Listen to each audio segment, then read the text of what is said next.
forget about me. You went on a trip just to find John Hughes. I just want to know, other than the love for the man's art, what made you do it? That you just got up one day and decided, I have to find this man. Does everyone know who John Hughes is? Yeah! No. John Hughes directed some awesome films. Breakfast Club, 16 Candles, Weird Songs. Never saw those.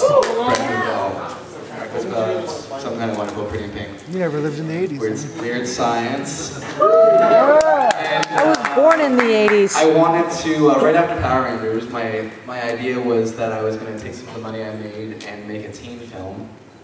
And I started to write a script, and like a quarter of the way through the page, I realized it was crap. And I realized that I wanted it to be really authentic, like the teen films that I watched and loved, and the ones that came out afterwards I didn't love very much. I'm not going to name what they are, but I was like, I don't want to make films like that. I realized that I shouldn't be making a film like John Hughes. I should be making a film about the guy, and because no one really, people spoke about him, but kind of behind closed doors. Everyone knows those films, but not everyone knew the name John Hughes itself. I felt like his name should be on the list with like Steven Spielberg, Martin Scorsese, Woody Allen, all the great American film directors.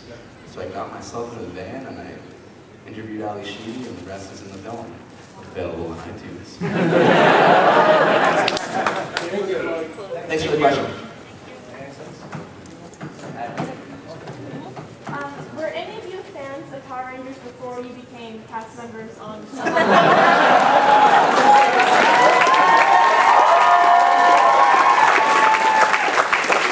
I used to get off the bus and run home, meeting my little sister to watch Power Rangers. So yeah, I was a huge Power Rangers fan. Yeah, that's my little sister. Why don't we bring her up here? She did an episode. Anybody remember Mandy? 2 episodes. 2 episodes.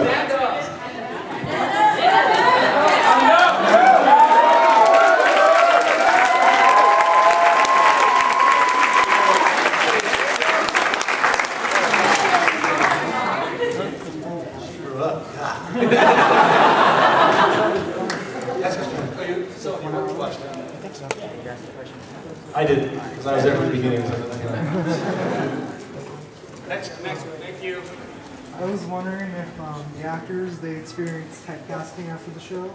And the second question is, were you guys still fans after you were done with Ball? So fans or friends? Fans. Fans. Both, actually. Typecasting. What were the questions again? Typecasting. Typecasting. Yeah, right, they Still got fans of the typecast show. me. I've never played a villain since. There's a little box in every casting director's office that says, dipshit evil. In that box is my photo. No typecasting comes into it. And did we ever have friends after it, or fans? I didn't have any before. Oh, am I a fan of the show? I watched 3 episodes. 2 of them I was in, and 1 they were in. That was it. Yeah.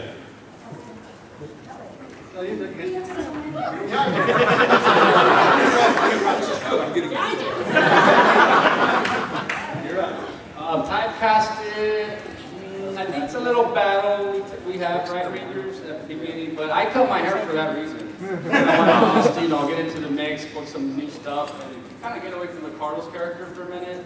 So I don't think we really got typecasted, but great experience, you guys. Thank you very much. You guys are all loyal, and now it's like a culture, so definitely good time.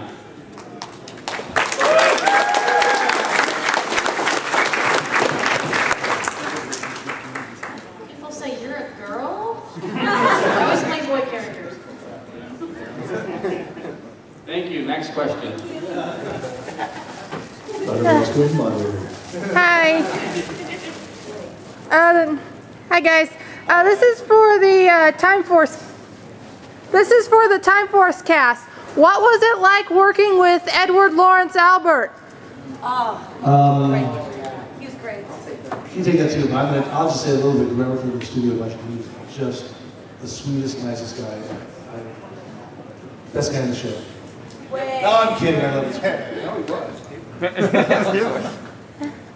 The thing about Edward is that he was probably the most well-versed man I've ever met in every aspect. It seems like you'd go walking through the desert and suddenly he could speak to the Native Americans, and the next thing you know, he's feeding bees. Like, he just could do anything. Then suddenly he's got a spear and he's flicking it around like a warrior. So the guy seemed to know, he was the jack of all trades. He knew everything about everything. I mean, he was even in overseas when that tank was coming in China, right?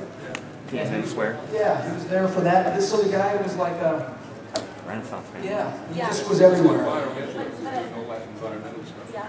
And there's actually a really great hike in Malibu that's named after him. Really? Yeah, and I actually was on it the other day. Yeah, it's a hike in Malibu that takes you out to this unbelievable waterfall. Went out there the other day, and it's named after him. So the guy just a lot of charity work, very great man, and I learned a ton from him. So it was a huge loss to have him go so soon. He did our show. In between him and Vernon, it's a serious firepower. No, I to say that he was an amazing guy and we all loved him immensely. And it was a shock to all of us when he passed because he was one of the few people you could honestly say was a genuine gentleman. Exactly. I would just reiterate, same, doll, love. But I love that you could be all those things and then put on a suit and be like the most classy man in the room. But tell you about like the Jake and China, you know, he was just fabulous. Any clip of Jason? Next, thank you. So, yeah, good question. Definitely big shoes to fill, you know, coming after Tommy, you know, but I think the main thing is that we all have our own unique strengths and weaknesses, where, you know, when we're working on characters, we really have to just trust, you know, what we do and how we do it, and that, you know, it will come across. So, you know, I had some great coaching, you know, from the people on set that worked with Jason, but still, I made it my own. You know, I wasn't trying to be Jason, I was being TJ. So, yeah, it was a bit of a challenge. It had to be courageous, but, you know, in the end, I think it worked out. I mean, I think I got a few fans here, maybe one or two. I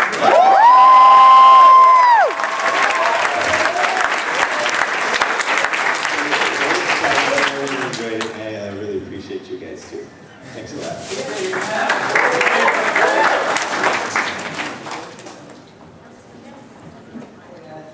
Thank you.